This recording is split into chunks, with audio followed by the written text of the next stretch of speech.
Pouvez-vous mettre un j'aime, vous abonner à la chaîne et je vous souhaite un agréable visionnage. Laissez-vous transporter dans le temps et l'espace, alors que nous partons à la découverte d'un des plus grands mystères de l'histoire. Imaginez un instant une ville entière, sculptée directement dans la roche rose, cachée entre les montagnes d'un désert impitoyable. Une cité qui a prospéré pendant des siècles, abritant des dizaines de milliers d'habitants, avant de disparaître presque complètement de la mémoire humaine. Comment une telle merveille a-t-elle pu être oubliée pendant près de 1200 ans? Quelle civilisation a possédé le génie nécessaire pour transformer des falaises inhospitalières en chefs-d'œuvre architecturaux? Et pourquoi ce lieu, qui était autrefois l'un des carrefours commerciaux les plus importants du monde antique, s'est-il soudainement effacé des cartes et des récits des voyageurs? Pétra, la ville rose, n'est pas seulement un site archéologique remarquable. Elle représente l'histoire d'un peuple dont l'ingéniosité a défié la nature elle-même, créant un royaume florissant là où personne n'aurait cru possible la moindre existence humaine. Mais plus encore, l'histoire de Pétra nous révèle comment les grandes civilisations peuvent s'élever puis s'effondrer, comment les connaissances peuvent être perdues puis redécouvertes, et comment notre perception du passé est constamment remodelée par chaque nouvelle découverte. La redécouverte de Pétra au XIXe siècle n'a pas simplement ajouté un nouveau chapitre à nos livres d'histoire. Elle a complètement bouleversé notre compréhension du monde antique, forçant les historiens à reconsidérer des siècles d'hypothèses sur le commerce, l'architecture et les dynamiques politiques du Moyen-Orient ancien. Avant même que vous ne vous enfonciez dans le Sikh, ce passage étroit et sinueux qui mène à la cité perdue, permettez-moi de vous emmener dans un voyage à travers le temps, vers un monde qui existait bien avant que le premier ciseau ne touche la roche, de Pétra, vers une époque où le désert de l'actuelle Jordanie était habité par des peuples nomades, dont les compétences et les traditions allaient poser les fondations d'une des civilisations les plus remarquables de l'Antiquité. Fermez les yeux et imaginez-vous il y a plus de 2500 ans. Le Moyen-Orient est un paysage de puissance en concurrence, d'empires en expansion et de routes commerciales vitales. Les grandes civilisations de Mésopotamie et d'Égypte ont déjà construit des villes monumentales, développé des systèmes d'écriture sophistiqués et établi des réseaux commerciaux complexes qui s'étendent de la Méditerranée à l'océan Indien.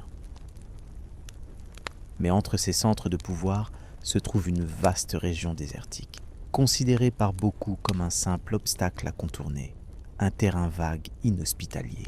C'est dans cette région apparemment inhospitalière que vivaient les Nabatéens, un peuple sémitique dont les origines précises restent encore aujourd'hui entourées de mystères. Contrairement à l'image que l'on pourrait avoir de simples nomades errants, les Nabatéens avaient développé une compréhension profonde et intime de leur environnement. Ils étaient des experts en survie dans le désert, capables de localiser les sources d'eau cachées, de prévoir les changements météorologiques subtils et de naviguer à travers des terrains que d'autres considéraient comme infranchissables. Le monde avant Pétra était un monde de mouvement constant. Les Nabatéens étaient avant tout des commerçants et des transporteurs, formant des caravanes qui transportaient des marchandises précieuses à travers les déserts. L'encens de l'Arabie du Sud, les épices de l'Inde, la soie de Chine, tous ces biens de luxe passaient par les mains des Nabatéens avant d'atteindre les marchés méditerranéens.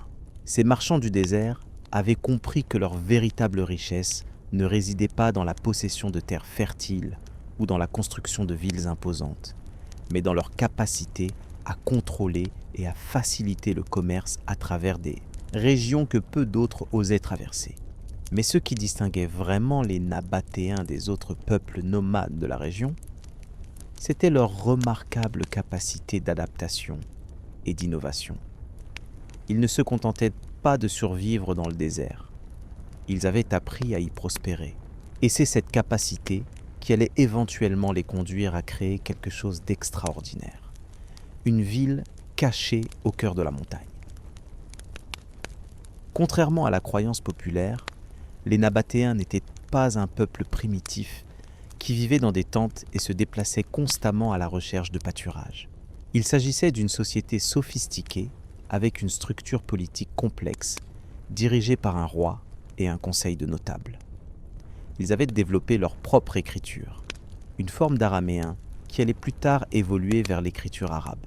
Ils avaient des connaissances avancées en astronomie, utilisées pour la navigation dans le désert, et avaient développé des techniques agricoles adaptées aux environnements arides. Le paysage dans lequel les Nabatéens évoluaient était d'une beauté sauvage et implacable. Le désert de l'actuelle Jordanie n'est pas un océan uniforme de sable, mais un terrain varié de plateaux rocheux, de canyons profonds, de montagnes escarpées et de oueds asséchés qui peuvent soudainement se transformer en torrents lors des rares pluies.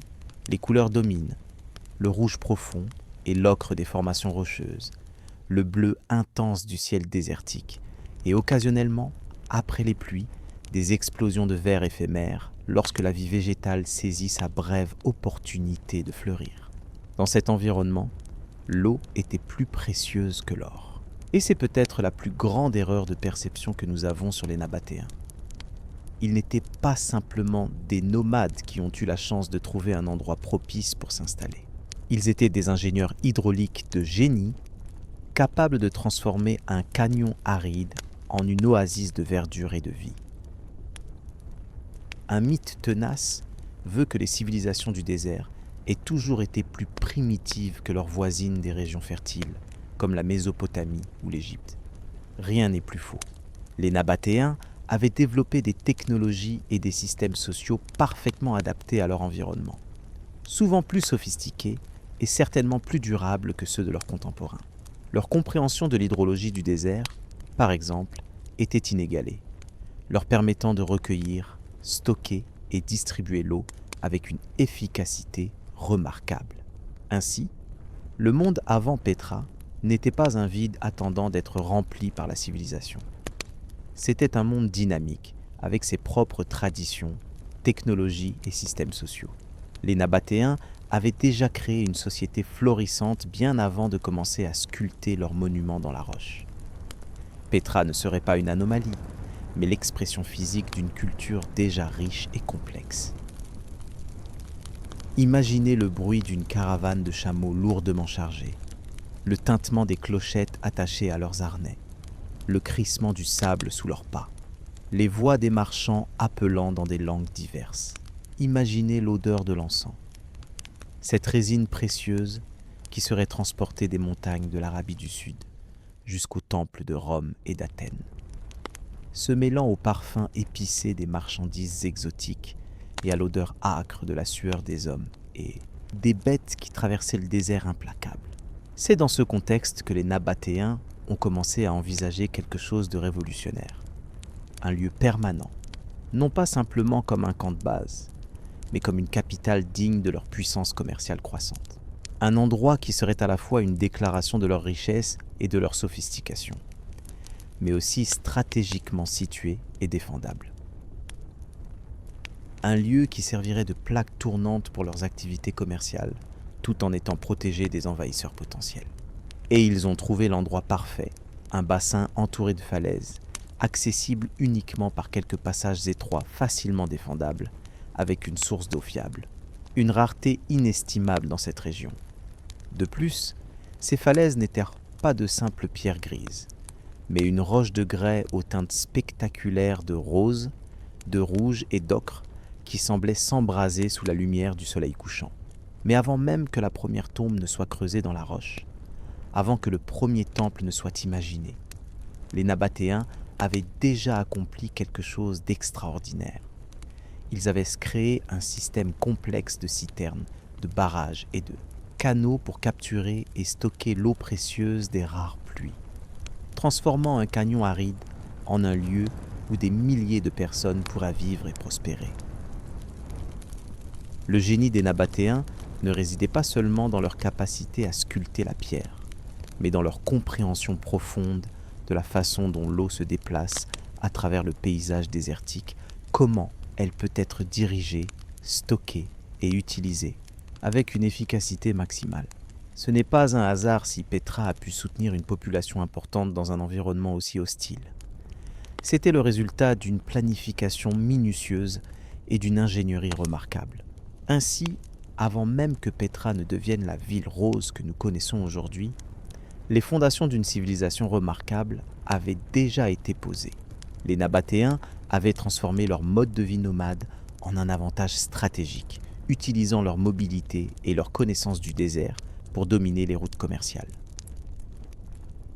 Ils avaient développé des technologies sophistiquées adaptées à leur environnement. Et ils avaient commencé à envisager quelque chose qui semblait presque impossible. Une ville monumentale cachée au cœur de la montagne. L'histoire de Petra est donc bien plus que celle d'une ville taillée dans la roche. C'est l'histoire d'un peuple qui a refusé de se laisser définir par les limites apparentes de son environnement, qui a vu dans le désert non pas un obstacle, mais une opportunité, et qui a créé quelque chose d'extraordinaire qui, même après avoir été perdu pendant des siècles, continue de nous émerveiller et de nous inspirer. Qu'est-ce qui pourrait motiver un peuple à entreprendre un projet aussi ambitieux que la création d'une ville entière sculptée dans la roche vive? Quels risques ont-ils dû affronter? Quels sacrifices ont-ils dû consentir? Pour comprendre véritablement Petra, nous devons explorer les forces motrices qui ont poussé les Nabatéens à cette entreprise monumentale. Au premier rang de ces motivations se trouvait indéniablement la richesse. Le commerce des aromates, et particulièrement de l'encens et de la myrrhe, était extraordinairement lucratif dans le monde antique. Ces résines aromatiques, récoltées dans les régions montagneuses de l'actuel Yémen et d'Oman, étaient plus précieuses que l'or dans les grandes civilisations méditerranéennes. Elles étaient essentielles pour les rituels religieux, les cérémonies funéraires, les célébrations publiques, et même comme médicaments.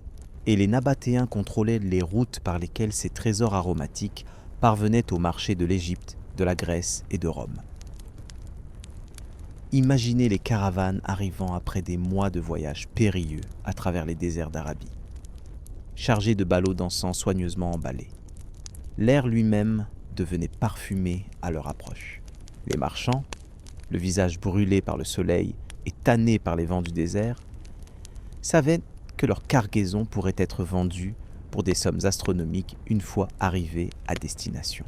Mais le voyage était loin d'être terminé, et les dangers restaient nombreux.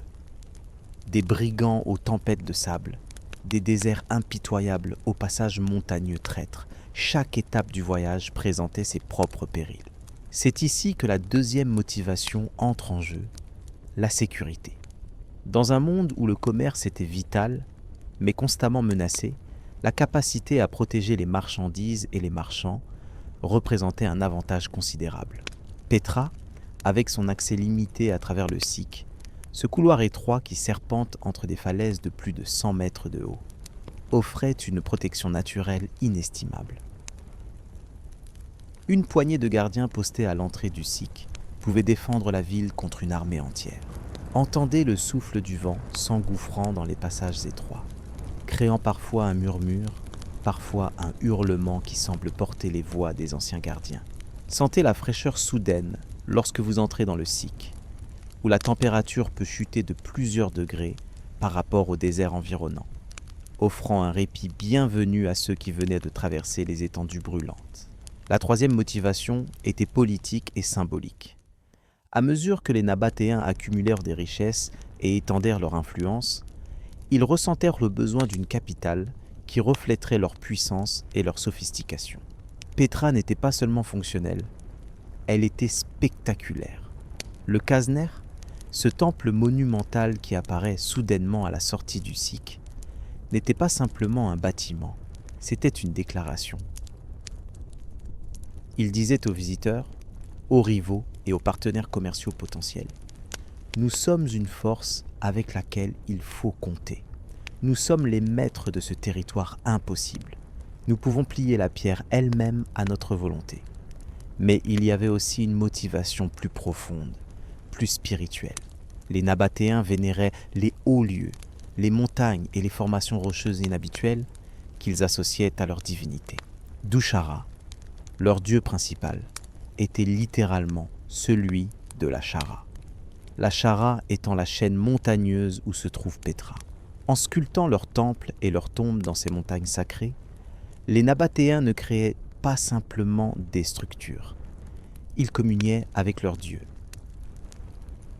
Chaque coup de ciseau n'était pas seulement un acte de construction, mais aussi un acte de dévotion.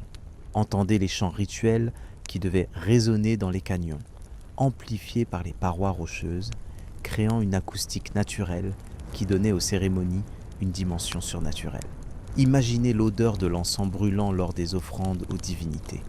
Le même encens qui faisait la fortune des marchands nabatéens, maintenant offert en remerciement pour leur prospérité. Enfin, il y avait une motivation pratique souvent négligée. L'eau. Dans le désert, l'eau est vie. Et les Nabatéens avaient découvert à Petra un site avec des caractéristiques hydrologiques uniques. Les canyons et les wadis de la région canalisaient naturellement l'eau des rares mais intenses pluies saisonnières. Avec un système ingénieux de barrages, de citernes et de canaux, les Nabatéens pouvaient capturer cette eau et la stocker pour les périodes sèches. C'était un avantage stratégique inestimable dans une région où l'accès à l'eau déterminait souvent la vie ou la mort. Touchez les parois lisses des citernes creusées dans la roche, où l'humidité persiste même pendant les mois les plus chauds. Écoutez le goutte à goutte constant dans certaines parties de la cité, où des sources naturelles continuent d'alimenter les anciens systèmes hydrauliques. Remarquez comment la température chute près des zones où l'eau est stockée, créant des microclimats de fraîcheur dans ce paysage autrement brûlant. Mais ces motivations puissantes s'accompagnaient de risques tout aussi considérables. Le premier était simplement l'ampleur du projet. Tailler une ville entière dans la roche solide n'était pas seulement une question de vision, c'était une entreprise qui nécessitait des ressources immenses, des compétences techniques exceptionnelles et une main-d'œuvre considérable sur plusieurs générations. Chaque façade, chaque chambre, chaque escalier représentait des milliers d'heures de travail minutieux avec des outils relativement primitifs. Imaginez le son constant des ciseaux et des marteaux frappant la pierre, résonnant à travers les canyons du matin au soir, jour après jour, année après année, génération après génération. Pensez à la poussière de roche qui devait remplir l'air, se déposant sur tout et tous, créant un brouillard rougeâtre qui teignait tout d'une couleur similaire à celle de la pierre elle-même. Le deuxième risque était environnemental. Petra est située dans une zone sujette aux inondations soudaines. Les mêmes caractéristiques qui font de ce site un collecteur d'eau efficace le rendent également vulnérable lorsque les pluies sont particulièrement abondantes. Les Nabatéens ont dû développer des systèmes sophistiqués non seulement pour capturer l'eau, mais aussi pour la contrôler et la détourner lorsqu'elle devenait dangereuse. Un seul événement catastrophique pouvait détruire des années de travail et coûter de nombreuses vies. Écoutez le grondement distant du tonnerre qui annonce une tempête dans les montagnes environnantes. Et imaginez l'anxiété que cela devait provoquer chez les habitants de Petra, sachant que l'eau qui leur était si précieuse pouvait aussi devenir leur plus grand danger. Le troisième risque était géopolitique. En établissant une capitale permanente, les Nabatéens abandonnaient en partie l'avantage que leur donnait leur mobilité. Ils devenaient une cible plus facile pour les puissances expansionnistes de la région. L'Empire romain, en particulier, avait des vues sur la région et sur les richesses générées par le commerce des aromates. Les Nabatéens marchaient sur une corde raide diplomatique, cherchant à maintenir leur indépendance tout en évitant un conflit direct avec Rome. Entendez les discussions animées au sein du Conseil nabatéen, où les arguments pour la prudence et la diplomatie s'opposaient aux appels à la résistance et à l'indépendance. Imaginez les messagers arrivant haletants avec des nouvelles de mouvements de troupes romaines, provoquant des délibérations urgentes sur la meilleure façon de répondre sans provoquer une confrontation destructrice. Enfin, il y avait le risque culturel et spirituel. En passant du nomadisme à une existence plus sédentaire, les Nabatéens risquaient de perdre certaines des qualités qui avaient fait leur force, leur adaptabilité, leur connaissance intime du désert, leur capacité à disparaître dans les vastes étendues quand le danger se présentait. Ils s'exposaient également à une plus grande influence des cultures environnantes, particulièrement hellénistiques et romaines, ce qui posait des questions d'identité et de préservation culturelle. Observez comment l'architecture de Pétra reflète cette tension. Les premières structures sont plus simples, plus nabatéennes dans leur conception, tandis que les constructions ultérieures montrent une influence grecque et romaine de plus en plus prononcée. C'est l'histoire d'un peuple en évolution, naviguant entre la préservation de son identité unique et l'adoption d'éléments culturels étrangers qui pouvaient renforcer son statut et son influence. Ses motivations et ses risques s'entremêlaient dans un calcul complexe qui a finalement conduit à la création de l'une des villes les plus extraordinaires que le monde ait connues.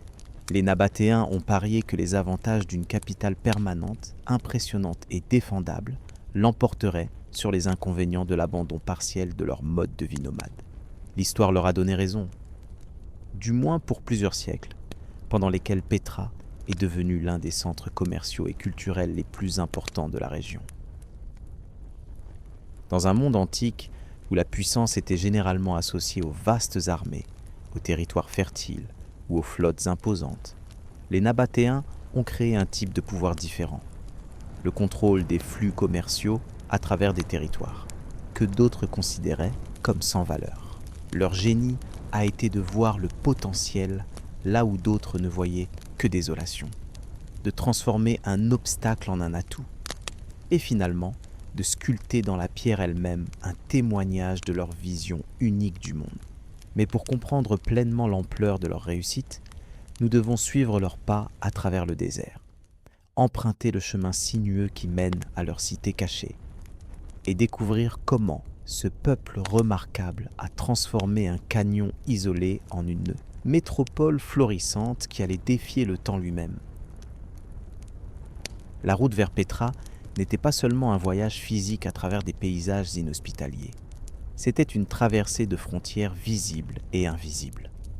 Un passage du monde connu vers un royaume de mystères et de merveilles.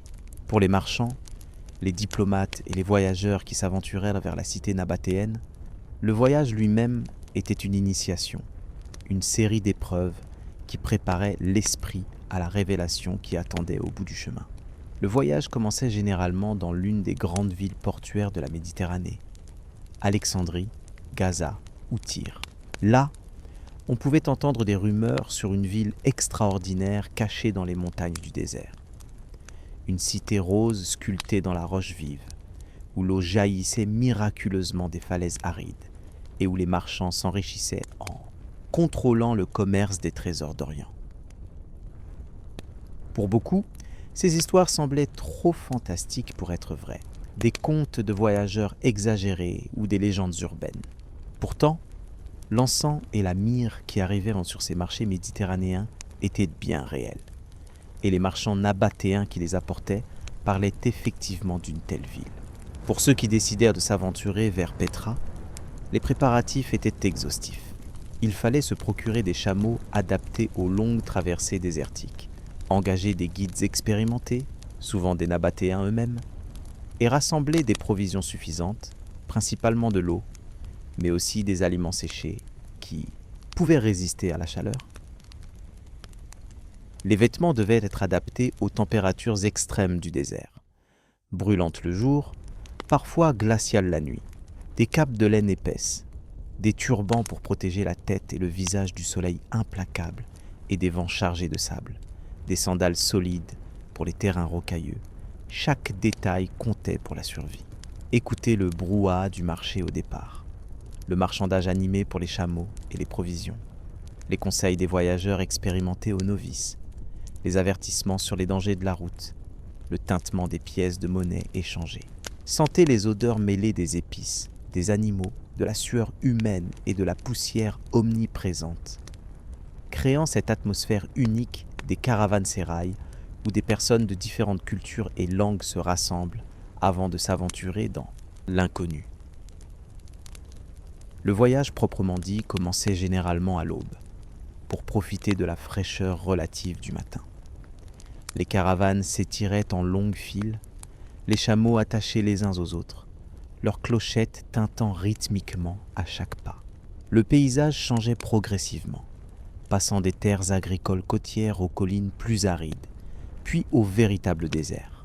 Les repères familiers disparaissaient, remplacés par l'immensité déconcertante des étendues désertiques où le ciel et la terre semblaient se fondre à l'horizon. La progression était lente, rarement plus de 30 km par jour, dictée par le rythme naturel des chameaux et la nécessité de préserver l'eau et l'énergie. Les journées suivaient un schéma prévisible. Départ à l'aube, repos pendant les heures les plus chaudes de la journée sous des tentes ou des abris naturels, puis reprise du voyage jusqu'au crépuscule. Les nuits étaient passées dans des caravansérails établis le long des routes commerciales, ou simplement à la belle étoile, enveloppés dans des couvertures contre le froid soudain du désert nocturne. Écoutez le crissement rythmique des pas des chameaux sur le sable, le grincement des selles et des harnais, le souffle constant du vent qui efface parfois les traces du passage presque aussitôt qu'elles sont faites. Sentez la chaleur qui monte du sol comme d'un four, la sécheresse qui dessèche les lèvres et la gorge, et parfois l'odeur subtile de plantes désertiques qui ont miraculeusement survécu, libérant leurs parfums aromatiques lorsqu'elles sont écrasées par le passage de la caravane. Pour les voyageurs non habitués au désert, l'expérience était souvent désorientante. L'absence de repères familiers, la monotonie apparente du paysage, le silence oppressant interrompu seulement par les sons de la caravane, tout cela créait une sensation d'être hors du temps et de l'espace connu. Mais pour les guides nabatéens, chaque dune, chaque affleurement rocheux, chaque changement subtil dans la couleur du sol était significatif, formant une carte mentale aussi précise que n'importe quelle carte dessinée. Des signes annonçaient progressivement l'approche de Petra. D'abord, des petits postes d'observation nabatéens perchés sur des hauteurs stratégiques, surveillant les mouvements dans le désert. Puis des caravansérails plus élaborés, spécifiquement nabatéens dans leur architecture et leur organisation. Les voyageurs pouvaient remarquer des systèmes de collecte d'eau de plus en plus sophistiqués. Petits barrages dans les wadis, citernes creusées dans la roche, canaux discrètement taillés pour diriger l'eau précieuse. La végétation devenait légèrement plus abondante, bénéficiant de cette gestion intelligente de l'eau. Des tombeaux isolés commençaient à apparaître, sculptés dans des affleurements rocheux, avant-goût modeste des merveilles architecturales à venir. Le paysage lui-même changeait, devenant plus montagneux, plus dramatique. Les couleurs s'intensifiaient, les rouges, les ocres, les roses de la roche de grès semblaient s'embraser sous la lumière du soleil, créant un spectacle naturel d'une beauté saisissante. L'air devenait légèrement moins sec, parfois même avec une touche d'humidité provenant des systèmes hydrauliques nabatéens. Puis venait un moment de tension et d'excitation. L'approche du Siq, ce corridor naturel étroit qui constituait l'entrée principale de Petra. Avant même d'y pénétrer, les voyageurs devaient la passer par une série de contrôles. Les Nabatéens, malgré leur réputation d'hospitalité, étaient extrêmement vigilants quant à qui ils laissaient entrer dans leur capitale. Des gardiens vérifiaient les identités, les intentions, les marchandises. Des taxes étaient collectées, des armes parfois confisquées temporairement. C'était un rappel que malgré toute sa splendeur, Petra était avant tout une ville fonctionnelle, un centre commercial et politique qui devait être protégé. Entendez les voix des gardiens nabatéens qui interrogent les nouveaux arrivants dans leur dialecte sémitique, parfois avec l'aide d'interprètes pour les voyageurs venant de régions lointaines. Remarquez comment leur attitude change subtilement en fonction du statut et de l'origine des visiteurs. Respectueusement formelle avec les émissaires des puissances étrangères, plus directe avec les marchands habitués, méfiante avec ceux dont les intentions semblent douteuses.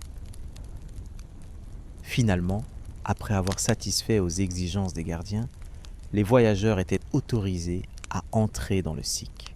Ce passage étroit, qui s'étend sur plus d'1 kilomètre, avec des parois s'élevant parfois à plus de 100 mètres de hauteur et se rapprochant par endroits jusqu'à n'être séparés que de quelques mètres, créait une expérience presque mystique.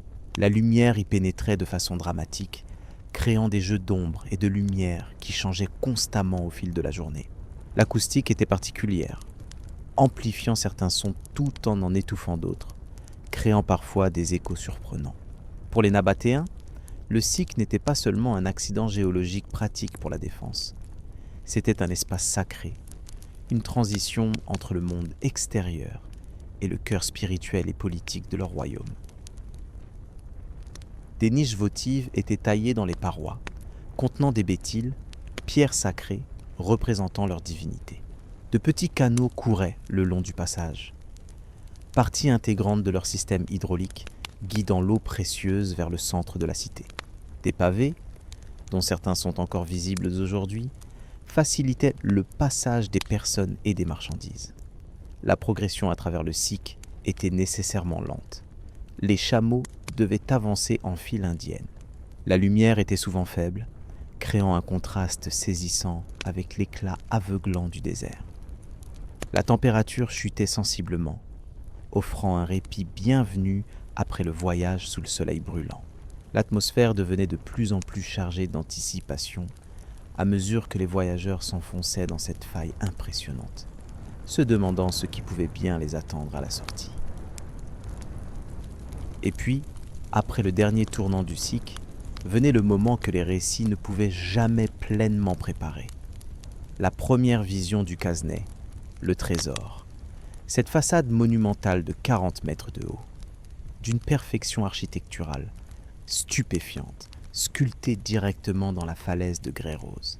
La transition soudaine de l'étroitesse du SIC à cette place ouverte dominée par ce chef-d'œuvre architectural créait un effet scénographique calculé, conçu pour impressionner et émerveiller même les visiteurs les plus blasés. Ce premier aperçu de Petra n'était pas seulement spectaculaire, il était révélateur. Il montrait immédiatement que les rumeurs entendues dans les ports méditerranéens, aussi fantastiques qu'elles aient pu paraître, étaient en réalité en deçà de la vérité. Il confirmait que les Nabatéens n'étaient pas de simples marchands du désert, mais les créateurs d'une civilisation extraordinaire capable de transformer la pierre brute en œuvre d'art monumentale. Et il laissait présager ce qui attendait encore plus loin, au cœur de la ville cachée, une métropole entière, sculptée dans la montagne, défiant l'imagination et les limites supposées de ce qui était possible dans le monde antique. Pour les voyageurs qui avaient traversé le désert, enduré la chaleur, la soif et la fatigue, cette première vision de Petra était plus qu'une récompense, c'était une transfiguration. Ils n'étaient plus simplement des marchands ou des diplomates ou des aventuriers. Ils étaient devenus des témoins d'une des plus grandes réalisations de l'ingéniosité humaine. Des initiés admis dans un monde qui semblait exister à la frontière entre le réel et le mythique. Et ce n'était que le début. Au-delà du Kasneh s'étendait la ville proprement dite, avec ses temples, ses tombeaux, ses marchés, ses théâtres, ses habitations. Tout un monde creusé dans la pierre et animé par l'activité incessante d'une des places commerciales les plus importantes du monde antique. Le voyage à travers le désert, aussi éprouvant qu'il ait été, n'était finalement qu'un prélude nécessaire, une préparation à la découverte de cette merveille qui attendait, cachée au cœur des montagnes rouges. La première vision du Kasneh, émergeant soudainement à la fin du SIC, était si saisissante que de nombreux voyageurs s'arrêtaient net, frappés de stupeur. Ce moment de révélation, soigneusement orchestré par les architectes nabatéens, représentait bien plus qu'un simple effet théâtral. C'était une déclaration de puissance, de sophistication et d'identité culturelle. Pour ceux qui voyaient Petra pour la première fois, c'était un choc visuel et conceptuel qui remettait en question leur perception du possible. Imaginez ce moment. Après avoir passé des jours, voire des semaines à traverser des paysages arides, après avoir suivi des guides nabatéens à travers le labyrinthe déroutant du désert, après avoir été comprimé dans l'étroit passage du SIC où le ciel n'est parfois visible que comme une mince bande bleue loin au-dessus. Vous tournez un dernier virage et vous êtes soudain confronté à cette façade monumentale de 40 mètres de haut. D'une symétrie parfaite, sculptée directement dans la falaise, de grès rose. La précision des colonnes, des frises et des figures est stupéfiante, surtout lorsque vous réalisez que tout cela a été créé en taillant la roche de l'extérieur vers l'intérieur, sans possibilité d'erreur significative. L'impact était délibérément calculé pour provoquer l'étonnement. Même aujourd'hui, avec nos gratte-ciel et nos merveilles technologiques, le Quesnay ne manque jamais d'impressionner. Imaginez alors son effet sur des voyageurs du monde antique, pour qui de telles prouesses architecturales semblaient presque surnaturelles. La lumière jouait un rôle crucial dans cette première rencontre. Selon l'heure de la journée, le Quesnay pouvait apparaître dans différentes nuances de rose, d'orange ou de rouge. À certains moments, particulièrement en fin d'après-midi, la façade entière semblait s'embraser, comme si elle était illuminée de l'intérieur. Cet effet, bien que naturel, renforçait l'aspect mystique du lieu et son association avec Dushara, le dieu nabatéen du soleil et des montagnes. Écoutez le silence soudain qui tombait souvent sur les groupes de voyageurs à ce moment de révélation, suivi par des murmures d'émerveillement en diverses langues. Notez comment l'acoustique unique de cette place semi-fermée amplifiait ces sons, créant une ambiance presque irréelle. Sentez le changement de température et d'humidité, plus frais et légèrement plus humide que dans le désert environnant, grâce au système hydraulique nabatéen et à l'ombre fournie par les falaises encaissantes. Pour les Nabatéens eux-mêmes, ce premier contact avait une signification différente, mais tout aussi profonde. Le Quesnay n'était pas seulement un bâtiment impressionnant, c'était un sanctuaire, probablement un mausolée royal, bien que sa fonction exacte reste débattue par les archéologues. Les sculptures qui ornent sa façade, aigles, lions, figures féminines que l'on pense représenter des déesses, avaient toute une signification religieuse et symbolique pour les Nabatéens, encodant des messages sur leur cosmologie et leurs croyances. Au-delà de l'impact visuel immédiat, ce premier contact révélait plusieurs aspects fondamentaux de la civilisation nabatéenne. D'abord, leur maîtrise technique extraordinaire. Créer une telle structure, sans les outils modernes, ni même les technologies romaines avancées, témoignait d'une ingéniosité et d'une précision remarquables.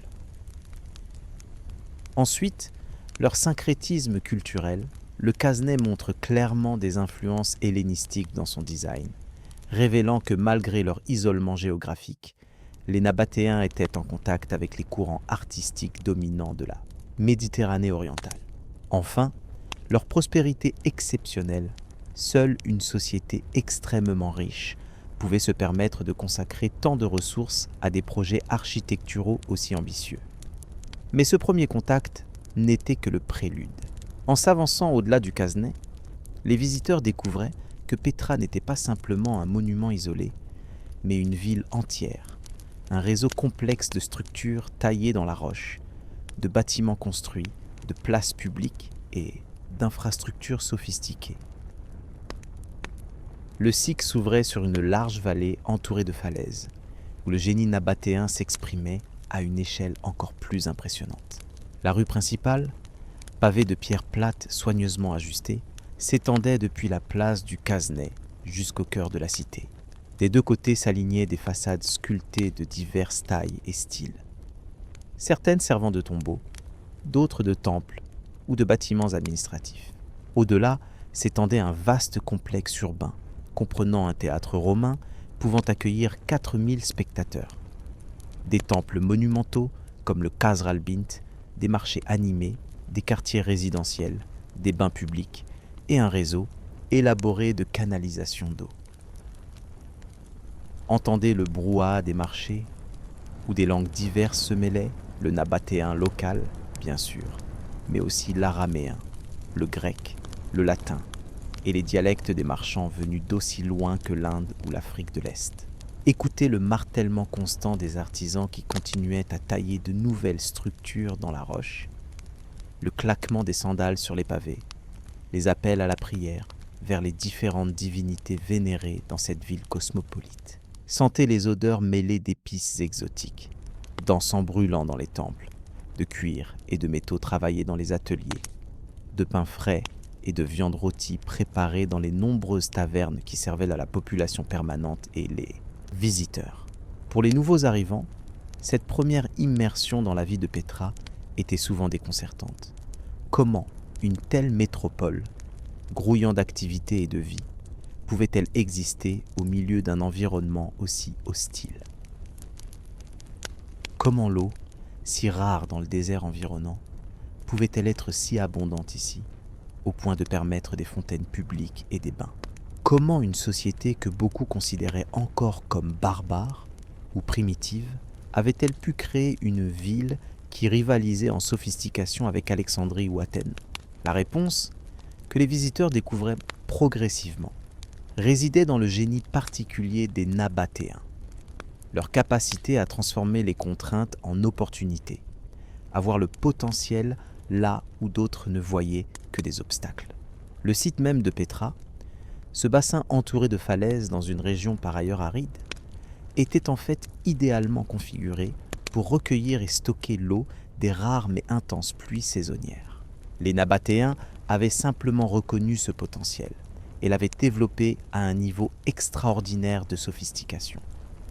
Leur système hydraulique était particulièrement impressionnant pour les nouveaux arrivants. Des barrages dans les wadis environnants capturaient l'eau de pluie. Des canalisations taillées dans la roche la dirigeaient vers des citernes souterraines gigantesques, certaines pouvant contenir des milliers de litres d'eau. Des filtres en céramique purifiaient cette eau. Un réseau de distribution la conduisait ensuite vers des fontaines publiques, des bains et même des maisons privées pour les citoyens les plus fortunés. Ce système permettait à Petra non seulement de survivre, mais de prospérer avec des jardins et des vergers qui contrastaient vivement avec l'aridité du désert environnant. Ce premier contact avec la civilisation nabatéenne obligeait souvent les visiteurs à reconsidérer leurs préjugés. Les Nabatéens n'étaient pas de simples nomades chanceux ou des marchands opportunistes. Ils étaient les architectes d'une société hautement organisée, techniquement avancée et culturellement sophistiquée. Leur maîtrise de l'environnement désertique n'était pas le fruit du hasard, mais le résultat d'une compréhension profonde des processus naturels et d'une planification méticuleuse sur des générations. Pour les marchands, ce premier contact était aussi une introduction aux règles et aux pratiques commerciales nabatéennes. Petra n'était pas seulement une ville impressionnante, c'était un centre commercial majeur, où des biens de tout le monde connu étaient échangés. Les Nabatéens avaient développé un système commercial complexe, avec des entrepôts, des bureaux de change, des contrats standardisés et même une forme primitive d'assurance pour les caravanes.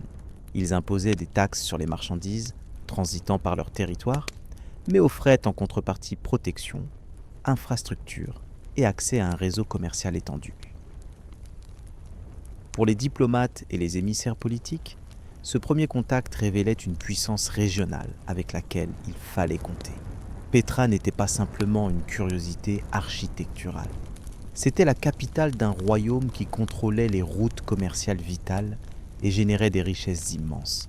Les Nabatéens entretenaient des relations diplomatiques avec toutes les grandes puissances de l'époque. Égypte ptolémaïque, Empire séleucide, Rome et plus tard l'Empire parthe. Ce réseau d'alliances et de traités leur avait permis de maintenir leur indépendance dans une région constamment disputée par des empires bien plus grands. Pour les chercheurs et les penseurs, comme l'historien grec Strabon, qui a laissé l'une des rares descriptions contemporaines de Petra, ce premier contact offrait un aperçu d'une société qui défiait les catégories établies. Les Nabatéens avaient des lois et des coutumes distinctives. Strabon note par exemple leur pratique inhabituelle de la propriété collective. Leur sobriété légendaire, l'alcool était strictement limité, voire interdit dans les premiers temps, et leur attitude relativement égalitaire envers les femmes, qui pouvaient posséder des biens et exercer certains droits légaux rares dans le monde antique. Ainsi, pour tous ceux qui venaient à Petra, ce premier contact était transformatif. Il révélait un monde qui existait au-delà des limites de ce que beaucoup croyaient possible. Il montrait comment un peuple, à travers l'innovation, l'adaptation et une vision à long terme, avait créé une civilisation florissante dans l'un des environnements les plus inhospitaliers de la planète. Et il rappelait que dans le monde antique comme aujourd'hui, les apparences peuvent être trompeuses, que derrière ce qui semble être un désert vide, peuvent se cacher des merveilles qui défient l'imagination.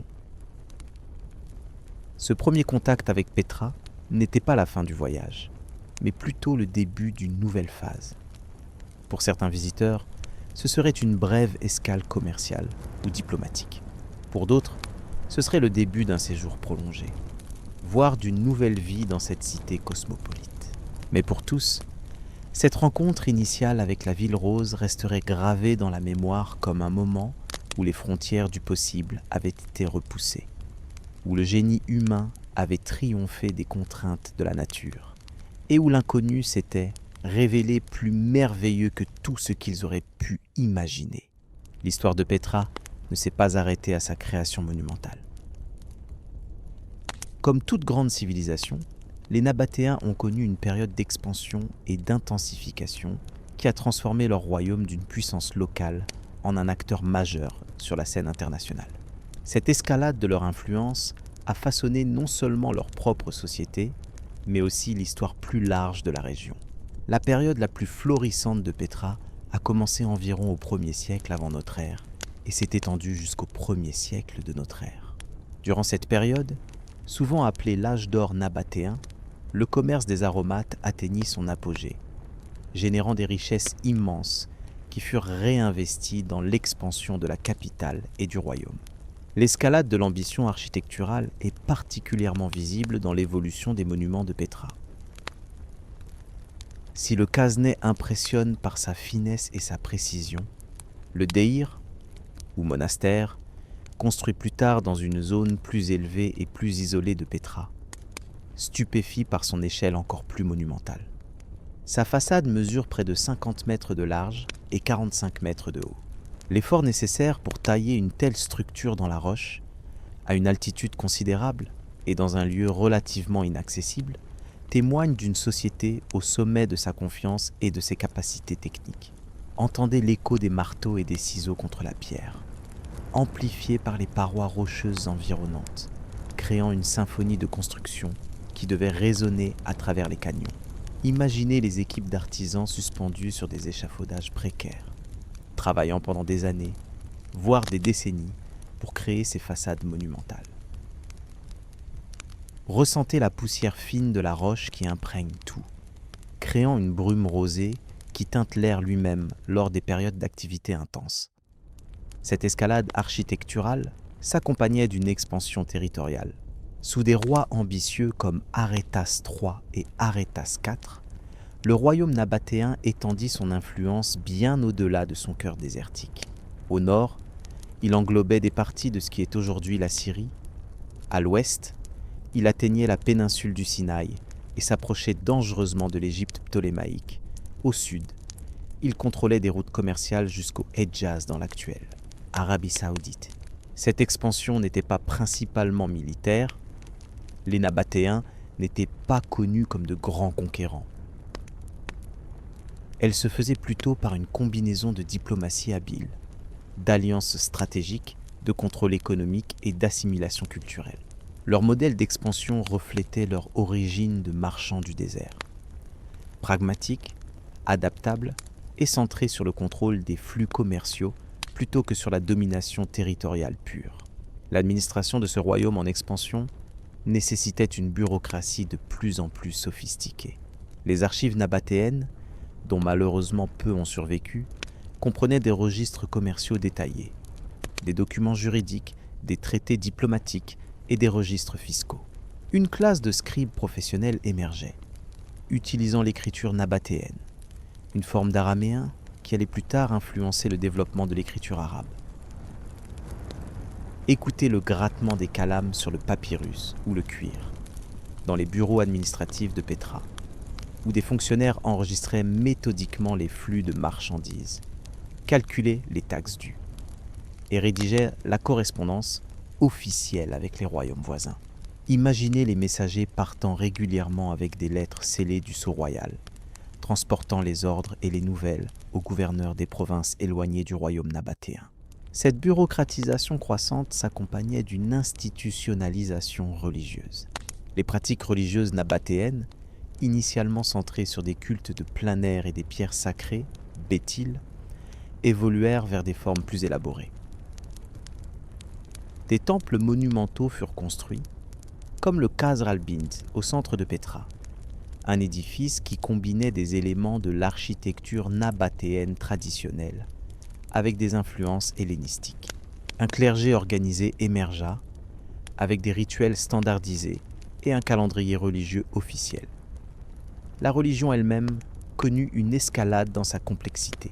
Si les premières divinités nabatéennes étaient principalement associées aux phénomènes naturels et aux besoins immédiats, eau, fertilité, protection, le panthéon s'enrichit progressivement, intégrant des aspects plus abstraits et philosophiques.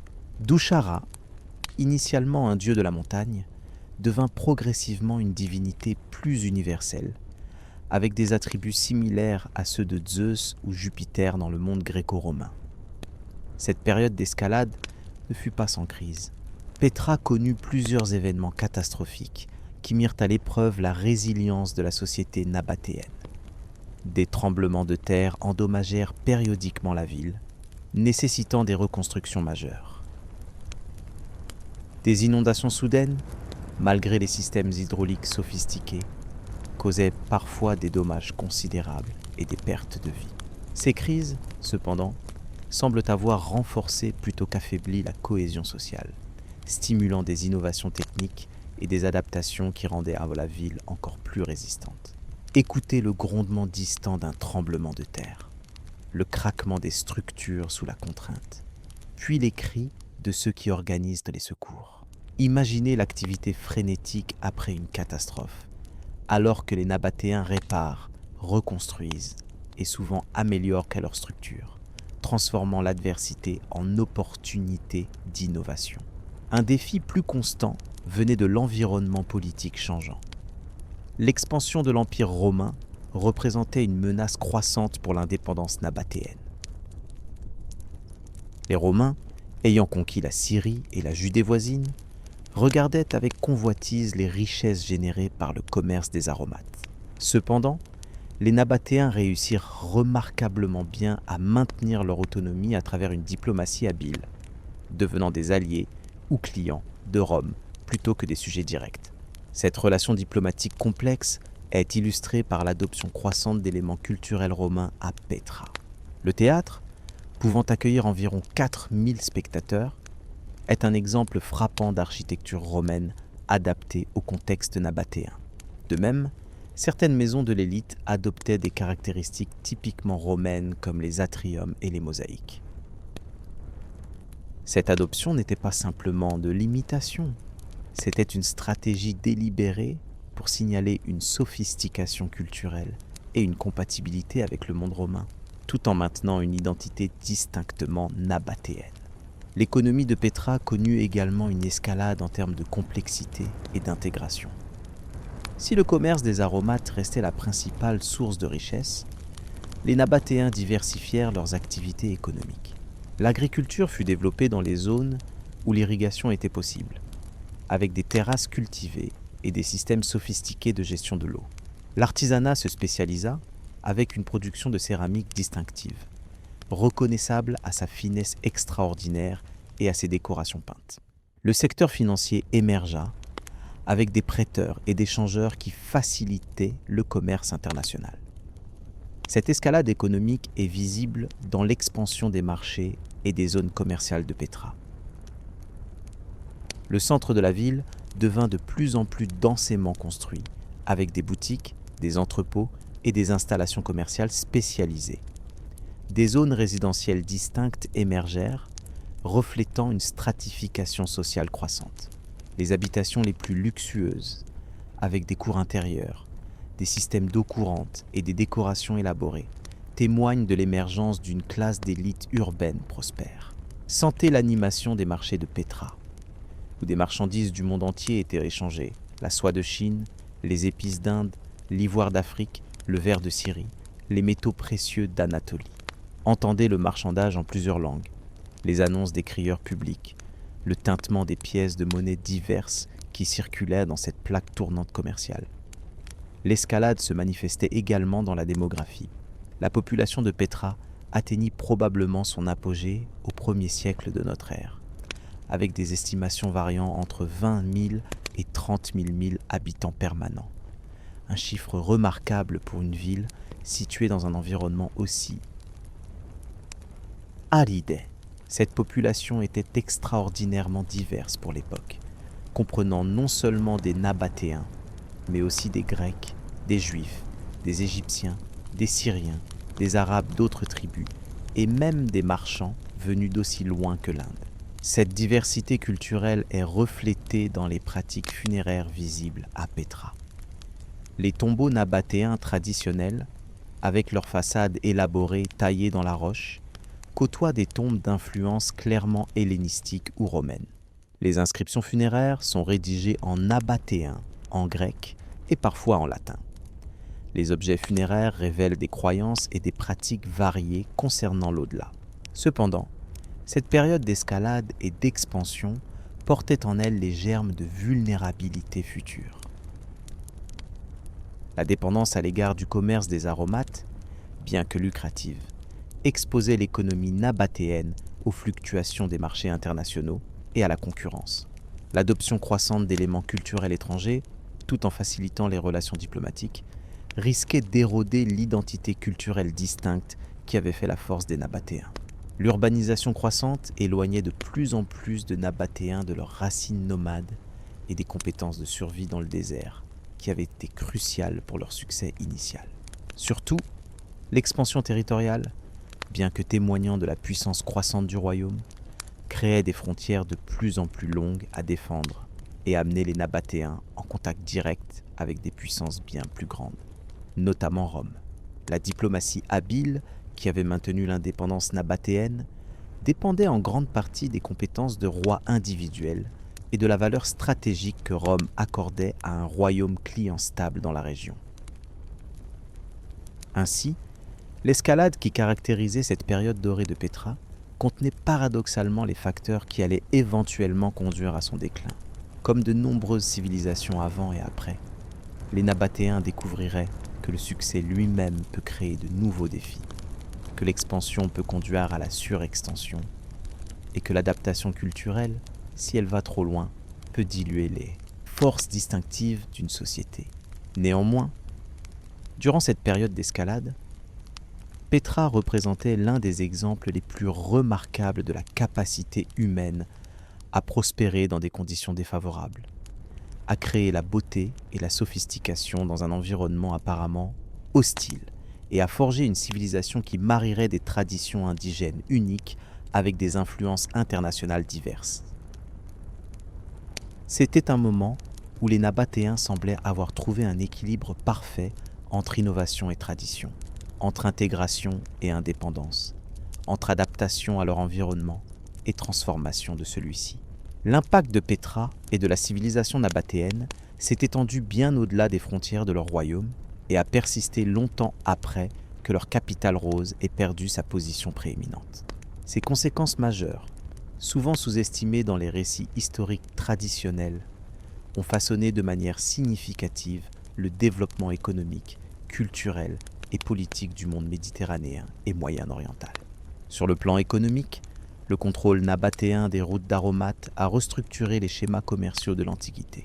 En l'an 96 de notre ère, quand l'empereur romain Trajan annexa finalement le royaume nabatéen pour en faire la province d'Arabie pétrée, il ne s'emparait pas simplement d'un territoire. Il sécurisait l'une des routes commerciales les plus lucratives du monde ancien. Cette annexion s'inscrivait dans une stratégie plus large de contrôle des flux commerciaux essentiels à l'économie romaine. La Via Nova Traiana, cette route pavée construite par les Romains de Bosra à Aqaba, suivait en grande partie des routes commerciales nabatéennes préexistantes et reliait effectivement la mer Rouge à la Syrie. Cette infrastructure, dont certaines parties sont encore visibles aujourd'hui, a facilité non seulement les mouvements militaires romains, mais aussi une intensification du commerce régional qui a perduré pendant des siècles. Entendez le martèlement rythmique des outils sur la pierre, alors que des équipes d'ouvriers romains, probablement supervisées par d'anciens ingénieurs nabatéens, pavaient ces routes. Imaginez le roulement des chariots romains standardisés sur ces voies, remplaçant progressivement les caravanes de chameaux qui avaient été l'emblème du commerce nabatéen. Démographiquement, l'impact des Nabatéens a été profond et durable. Contrairement à la croyance populaire, la population nabatéenne n'a pas disparu après l'annexion romaine. Elle s'est adaptée et assimilée. De nombreux Nabatéens ont continué à prospérer sous la domination romaine, maintenant leurs compétences commerciales, tout en adoptant certains aspects de la culture romaine. Les inscriptions nabatéennes continuent d'apparaître bien après l'annexion, témoignant d'une persistance culturelle sous le vernis de la romanisation. Plus important encore, les Nabatéens ont joué un rôle crucial dans le développement des cultures arabes pré-islamiques. Leur langue et leur écriture ont influencé l'évolution de l'arabe ancien. Leurs techniques de gestion de l'eau ont été adoptées et adaptées par d'autres peuples de la région. Leurs routes commerciales ont établi des connexions entre différentes tribus arabes, facilitant les échanges non seulement de marchandises, mais aussi d'idées et de pratiques culturelles. En l'an 267, lorsque la reine Zénobie de Palmyre mena sa révolte ambitieuse contre Rome, cherchant à établir un empire indépendant en Orient, elle s'appuyait en partie sur des réseaux commerciaux et des traditions diplomatiques qui avaient été développés par les Nabatéens, bien que son royaume éphémère ait été écrasé par l'empereur Aurélien. Il illustre comment l'héritage commercial et diplomatique nabatéen continuait d'influencer les dynamiques régionales longtemps après la fin de leur indépendance politique. Sur le plan architectural et artistique, l'influence nabatéenne a été tout aussi significative. Les techniques de construction dans la roche développées à Petra ont inspiré des sites similaires à travers la région. À Egra, Madain Saleh, dans l'actuelle Arabie Saoudite, une petite Petra a été établie comme avant-poste méridional du royaume, exhibant des façades monumentales remarquablement similaires à celles de la capitale. Ces techniques ont également influencé des sites byzantins ultérieurs, comme certains monastères rupestres en Cappadoce. Le style artistique nabatéen, avec son mélange distinctif d'éléments locaux et d'influences hellénistiques, a créé une esthétique unique qui a persisté dans l'art régional. Les motifs floraux stylisés, les représentations abstraites de divinités sous forme de blocs de pierre, béthyl, et certains éléments décoratifs architecturaux ont été repris et adaptés par des cultures successives. Touchez les surfaces finement ciselées des monuments nabatéens, où des détails minuscules ont survécu aux éléments pendant près de 2 millénaires. Remarquez les techniques de sculpture qui permettaient de créer l'illusion de tissus drapés, de feuillages délicats et de figures dynamiques directement dans la roche solide. Ces innovations techniques ont été transmises à travers les générations d'artisans, même après que Petra eut perdu sa prééminence. Sur le plan technologique, l'héritage le plus durable des Nabatéens réside peut-être dans leurs systèmes hydrauliques. Dans une région où l'eau reste une préoccupation constante, les techniques nabatéennes de collecte, stockage et distribution d'eau ont continué d'être utilisées pendant des siècles. Des systèmes similaires aux barrages, citernes et canaux nabatéens peuvent être trouvés dans des sites byzantins, omeyyades et même ottomans ultérieurs. En l'an 363, lorsqu'un tremblement de terre majeur endommagea gravement Petra, la ville était déjà en déclin relatif, mais la catastrophe accélère ce processus.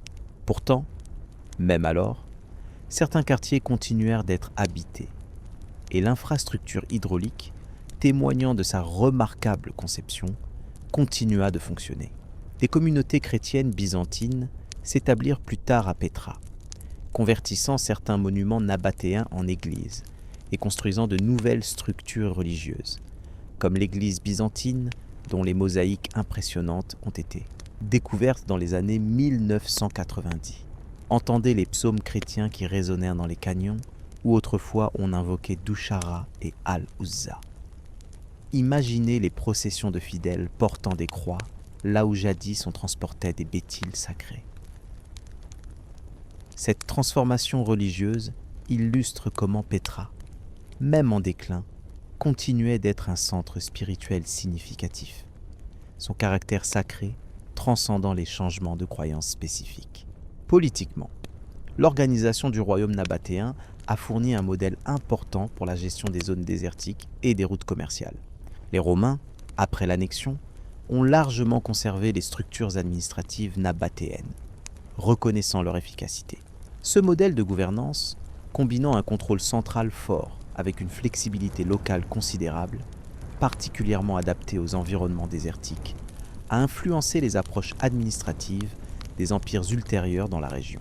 Lors de l'expansion islamique au 7e siècle, les conquérants arabes trouvèrent dans les anciennes terres nabatéennes des systèmes administratifs et commerciaux qu'ils purent adapter à leurs propres besoins. Des villes comme Bosra, ancienne ville nabatéenne devenue capitale provinciale romaine, jouèrent un rôle crucial dans les premières phases du califat, servant de base pour l'expansion vers le nord. En l'an 636, quand le général musulman Khalid ibn al-Walid mena ses forces vers la Syrie byzantine, il utilisait des routes et des points d'eau développés à l'origine par les Nabatéens. Ces itinéraires, permettant la traversée efficace de terrains autrement inhospitaliers, ont facilité la rapide expansion de l'islam à travers le Moyen-Orient. Les conséquences économiques à long terme de l'innovation nabatéenne sont particulièrement notables dans le domaine de l'agriculture désertique. Leurs techniques d'irrigation et de conservation de l'eau ont permis de cultiver des zones qui, autrement, seraient restées improductives. Des systèmes similaires aux terrasses agricoles nabatéennes, utilisant la collecte d'eau de pluie et la réduction de l'évaporation, peuvent être observés dans l'agriculture traditionnelle à travers tout le Moyen-Orient aride. En l'an 1054, le géographe arabe al-Bakri décrivait encore des techniques agricoles dans la région qui dérivaient clairement des pratiques nabatéennes, bien que leurs origines aient été largement oubliées à cette époque. Cette persistance témoigne de l'efficacité remarquable de ces méthodes, dans un environnement où l'innovation réussie est précieusement conservée à travers les générations. Le commerce de l'encens lui-même, qui avait été si central à la prospérité nabatéenne, déclina progressivement avec les changements religieux et l'évolution des routes commerciales. L'avènement du christianisme puis de l'islam modifia les pratiques rituelles qui avaient créé une demande si importante pour l'encens. Le développement des routes maritimes directes entre l'Empire romain, puis byzantin et l'Inde, contournait les anciennes routes terrestres contrôlées par les Nabatéens. Pourtant, même dans ce déclin, l'héritage commercial nabatéen a persisté. Les réseaux de contacts qu'ils avaient établis, les caravansérails qu'ils avaient construits, les itinéraires qu'ils avaient cartographiés, continuèrent d'être utilisés pour d'autres marchandises. Lorsque le café devint une denrée précieuse du commerce arabe médiéval, il voyageait souvent sur ces mêmes routes que l'encens et la myrrhe avaient emprunté des siècles auparavant. Mais peut-être la conséquence la plus profonde et la plus durable de la civilisation nabatéenne réside dans son exemple d'adaptation ingénieuse à un environnement difficile. Dans un monde où les défis environnementaux sont de plus en plus pressants, l'histoire des Nabatéens offre un cas d'étude remarquable de durabilité et d'innovation écologique. En explorant les ruines de Petra aujourd'hui, on peut observer comment chaque élément, des façades monumentales aux plus petits détails des systèmes de canalisation, reflète une compréhension sophistiquée de l'environnement local. Les tombes et temples sont positionnés pour maximiser l'ombre pendant les heures les plus chaudes. Les citernes sont placées pour capturer chaque goutte précieuse d'eau de pluie. Les rues sont orientées pour faciliter la circulation de l'air et réduire la chaleur urbaine. Ces principes de conception adaptative ont une résonance particulière aujourd'hui, alors que les architectes et urbanistes modernes cherchent des moyens de créer des environnements bâtis plus durables et résilients face au changement climatique. Les solutions nabatéennes, développées sur des siècles d'observation attentive et d'expérimentation, offrent des leçons potentiellement précieuses. En l'an 1812, lorsque l'explorateur suisse Johann Ludwig Burckhardt redécouvrit Petra pour le monde occidental, il fut stupéfait par l'ingéniosité des systèmes hydrauliques qu'il observait, notant qu'il surpassait en sophistication de nombreuses infrastructures de son époque. Cette appréciation a été amplifiée par des études archéologiques modernes, qui continuent de révéler la complexité et l'efficacité remarquable des solutions nabatéennes aux défis de la vie désertique. Entendez les exclamations d'émerveillement des premiers explorateurs européens qui, après des siècles d'oubli, redécouvraient la splendeur de Petra. Sentez leur perplexité mêlée d'admiration devant des réalisations qui semblaient défier les capacités techniques supposées des anciens. Ce moment de redécouverte représente une conséquence culturelle importante en soi. Un rappel que l'histoire humaine est pleine de connaissances perdues, puis retrouvées, de civilisations qui s'élèvent, disparaissent, puis continuent d'inspirer, longtemps après avoir cessé d'exister. Sur le plan culturel plus large, l'histoire des Nabatéens nous rappelle que les déserts n'ont jamais été simplement des espaces vides à traverser entre les véritables centres de civilisation. Ils ont été, et continuent d'être, des écosystèmes culturels complexes où des sociétés sophistiquées peuvent émerger et prospérer grâce à l'innovation et à l'adaptation. En l'an 2023, alors que les études sur Petra et les Nabatéens continuent, de nouvelles découvertes révèlent constamment des aspects supplémentaires de leur influence durable. Des analyses d'ADN anciens montrent des connexions génétiques entre les anciennes populations nabatéennes et certaines communautés bédouines contemporaines. Des techniques de télédétection révèlent l'étendue précédemment insoupçonnée des systèmes agricoles et hydrauliques nabatéens. Des études linguistiques identifient des traces de la langue nabatéenne dans des dialectes arabes régionaux. Chacune de ces découvertes enrichit notre compréhension non seulement du passé, mais aussi de la façon dont les innovations culturelles et technologiques se transmettent à travers le temps. Parfois de manière évidente, parfois sous des formes subtiles et transformées. L'histoire des Nabatéens n'est pas simplement celle d'une civilisation ancienne disparue. C'est une histoire continue d'influence et d'héritage qui résonne jusqu'à nos jours. En considérant ces conséquences majeures et durables, nous commençons à comprendre pourquoi Petra et les Nabatéens continuent de fasciner. Leur histoire défie les narratifs simplistes sur le développement des civilisations. Elle nous montre comment un peuple, confronté à un environnement apparemment hostile, peut non seulement survivre, mais créer une société d'une beauté et d'une sophistication extraordinaires. Et elle nous rappelle que même les civilisations qui semblent disparaître complètement peuvent laisser des traces profondes qui continuent d'influencer le monde longtemps après que leurs villes ont été abandonnées et leurs noms oubliés. Dans un monde où les défis environnementaux, économiques et politiques semblent parfois insurmontables, l'exemple des Nabatéens offre à la fois une perspective humiliante et une inspiration potentielle. Il nous montre ce qui est possible quand l'ingéniosité humaine, la coopération sociale et l'adaptation environnementale convergent, une leçon du passé qui pourrait bien être cruciale pour notre futur. La mémoire de Petra et des Nabatéens a suivi un parcours remarquable à travers l'histoire. D'une métropole connue dans tout le monde antique, elle est devenue une légende floue, puis a été presque complètement oubliée, avant d'être redécouverte et transformée en icône mondiale. Ce cycle de renommée, d'oubli et de réémergence offre une fenêtre fascinante sur la façon dont nous construisons et reconstruisons notre compréhension du passé. Au sommet de sa gloire, Petra était connue bien au-delà des frontières du royaume nabatéen. Des écrivains grecs et romains comme Strabon, Pline l'Ancien et Diodore de Sicile la mentionnent dans leurs œuvres, décrivant avec émerveillement sa richesse, ses défenses naturelles impressionnantes et le caractère particulier de ses habitants. Pour le monde méditerranéen de cette époque, Petra n'était pas un lieu mystérieux ou légendaire, mais une réalité commerciale et politique tangible, un nœud crucial dans les réseaux qui reliaient l'Orient à l'Occident. Après l'annexion romaine en l'an 106, Petra continua d'être un centre régional important, bien que son statut ait quelque peu diminué.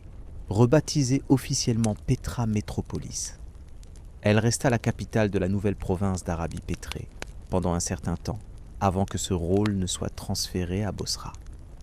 Des inscriptions et des monnaies de cette période montrent que la ville conservait une importance significative et une identité distinctive, même sous administration romaine. La christianisation progressive de l'Empire romain apporta de nouveaux changements. Au IVe siècle, Petra devint le siège d'un évêché.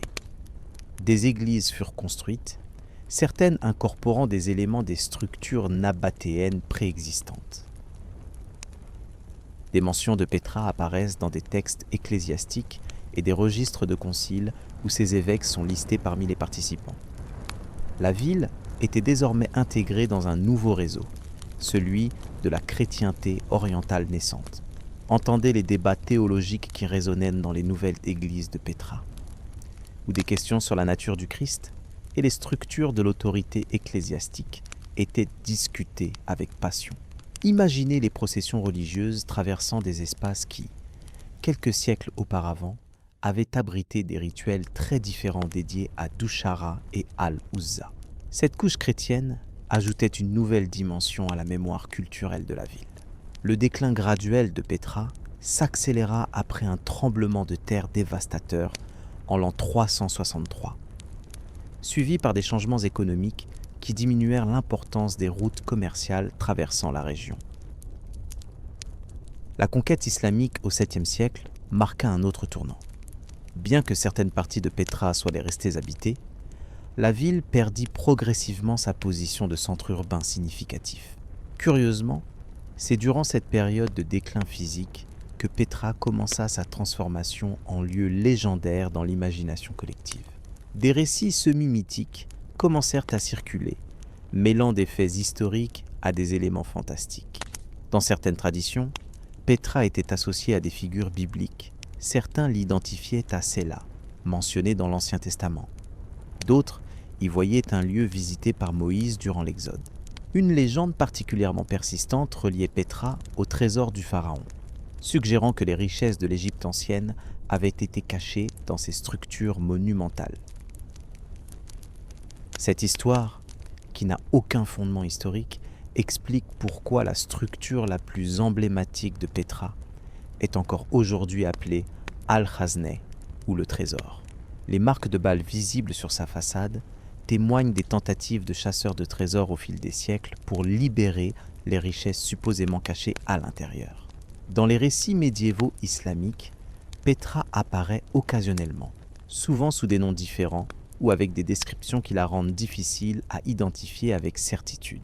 Le géographe Al-Muqaddasi, écrivant au Xe siècle, mentionne une localité qui pourrait être Petra, mais les détails sont vagues. Pour la plupart des érudits et voyageurs de cette période, la grande cité nabatéenne était devenue au mieux un souvenir flou, au pire complètement oublié. Cet oubli relatif a été renforcé par l'inaccessibilité physique du site. Nichée dans ses canyons protecteurs, Petra est naturellement isolée.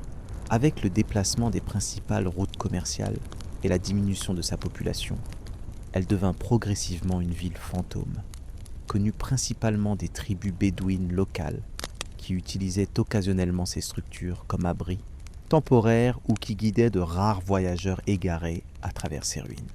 Toucher les murs des structures nabatéennes, où des générations de bédouins ont gravé leurs marques, ajoutant leurs propres histoires aux pierres anciennes. Remarquez les traces de feux de camp dans certaines tombes, témoignant de leur utilisation comme refuge temporaire.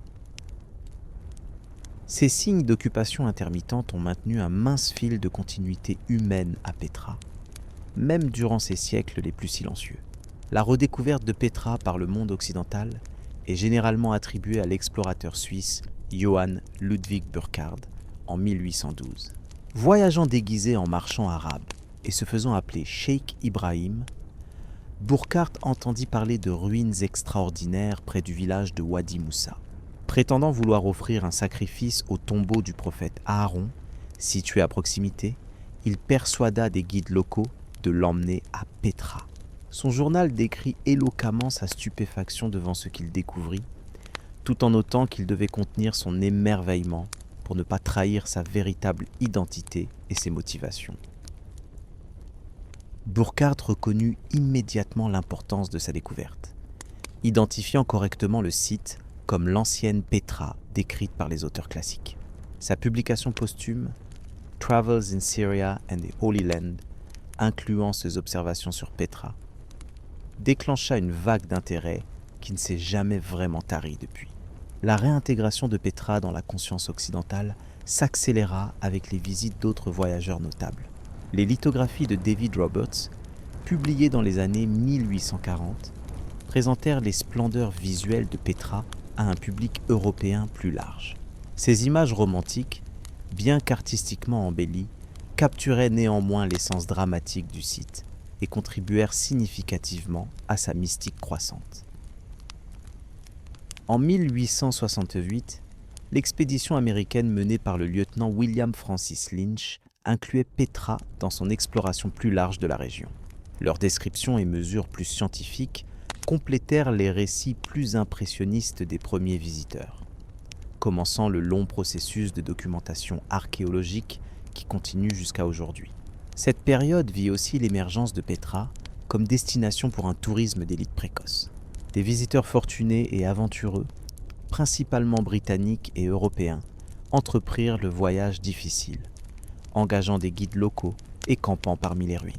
Leurs récits de voyage, souvent publiés à leur retour, contribuèrent à la mystique de Pétra comme lieu d'aventure romantique et de découverte. Écoutez les exclamations d'émerveillement de ces premiers touristes occidentaux, leurs voix résonnant dans les canyons où des caravanes commerciales avaient autrefois résonné. Imaginez leurs campements improvisés parmi les ruines monumentales, leurs feux de camp projetant des ombres fantastiques sur les façades sculptées, créant des scènes qui auraient pu sortir directement des Mille et une nuits. Au XXe siècle, Pétra subit une autre transformation significative dans la mémoire collective. Les fouilles archéologiques systématiques commencèrent, menées d'abord par des équipes européennes et américaines, puis de plus en plus par des archéologues jordaniens. Chaque saison de fouilles révélait de nouveaux aspects de la ville et de la civilisation nabatéenne, ajoutant des couches de complexité à notre compréhension de ce lieu remarquable. Simultanément, Pétra entrait dans l'imaginaire populaire mondial d'une nouvelle manière. Son apparition dans des films comme Indiana Jones et la dernière croisade, où le Casnet représentait l'entrée du temple contenant le Saint Graal, introduisit ces images iconiques à un public mondial bien plus vaste que n'importe quel livre académique n'aurait pu atteindre. Cette représentation médiatique, bien que simplifiée et parfois inexacte, joua néanmoins un rôle crucial dans l'établissement de Pétra comme symbole culturel mondial reconnaissable. En 1985, Pétra fut désigné site du patrimoine mondial de l'UNESCO, reconnaissant formellement son importance exceptionnelle pour l'humanité. Cette désignation apporta une protection accrue, des financements pour la conservation et une visibilité internationale encore plus grande. En 2007, Pétra fut nommée l'une des 7 nouvelles merveilles du monde, dans un concours mondial, solidifiant davantage son statut iconique. Ces reconnaissances officielles reflétaient et amplifiaient la place de Pétra dans l'imagination mondiale. D'une ville oubliée, elle était devenue un symbole puissant qui évoque l'ingéniosité humaine, la beauté architecturale et la capacité des civilisations anciennes à créer des œuvres d'une splendeur durable, malgré des contraintes environnementales considérables. Aujourd'hui, la mémoire de Pétra continue d'évoluer. Pour la Jordanie moderne, elle représente à la fois un héritage culturel précieux et une ressource économique vitale, attirant des centaines de milliers de visiteurs chaque année. Pour la communauté scientifique, elle reste un laboratoire incomparable pour comprendre les innovations technologiques, les adaptations environnementales et les dynamiques culturelles du monde antique. Pour les visiteurs ordinaires, elle offre une expérience transformative, un rappel tangible de la profondeur de l'histoire humaine et de la puissance créative de civilisations depuis longtemps disparues. Mais peut-être plus subtilement, Petra nous pose une question profonde. Pourquoi certains lieux et certaines civilisations captent-ils notre imagination collective, tandis que d'autres, peut-être tout aussi remarquables, sombrent dans l'oubli, relatifs? Qu'est-ce qui, dans cette ville rose sculptée dans la roche, résonne si profondément avec des personnes de cultures et d'époques très différentes? Une partie de la réponse réside peut-être dans la qualité presque mythique de Petra. Cette ville qui semble exister à la frontière entre le réel et l'imaginaire. Son emplacement caché, accessible uniquement par un passage étroit entre des falaises imposantes, crée une expérience d'entrée qui ressemble à un passage vers un autre monde. Ces façades monumentales, qui semblent émerger organiquement de la roche naturelle tout en exhibant une précision architecturale stupéfiante, brouillent la ligne entre la création humaine et le paysage naturel, d'une manière qui défie nos catégories habituelles. Pourquoi continuons-nous à raconter l'histoire de Petra comme si elle était simple? Pourquoi réduisons-nous souvent la riche complexité de la civilisation nabatéenne à quelques images iconiques et anecdotes dramatiques? Peut-être parce que les mythes et les simplifications sont plus faciles à transmettre que les réalités nuancées. Ou peut-être parce que nous avons besoin de ces récits condensés comme point d'entrée dans des histoires plus complexes, des portes étroites, comme le cycle lui-même, qui nous conduisent éventuellement à une compréhension plus vaste et plus riche. La véritable Petra, comme nous l'avons vu à travers ce voyage, n'était pas simplement une ville spectaculaire sculptée dans la roche rose. C'était le cœur d'une civilisation sophistiquée qui a prospéré en transformant les contraintes en opportunités, en voyant des possibilités là où d'autres ne voyaient que des obstacles, et en créant des connexions là où la géographie semblait imposer l'isolement. En cela, peut-être, réside la leçon la plus durable de Petra. Non pas dans ses façades monumentales, mais dans l'état d'esprit qu'elle représente.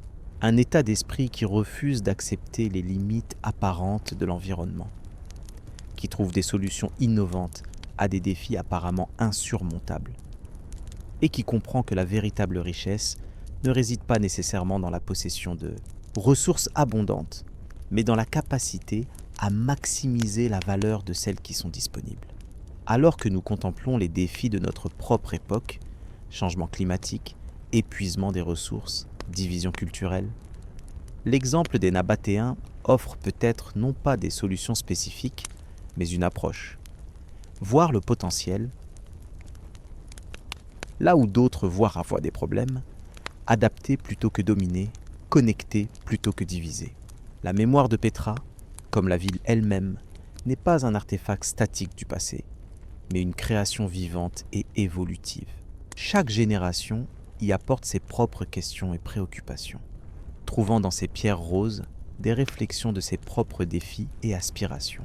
En ce sens, tant que les humains continueront à s'émerveiller devant l'ingéniosité de leurs ancêtres et à chercher des leçons dans les réussites et les échecs du passé, Petra ne sera jamais vraiment perdue ou oubliée.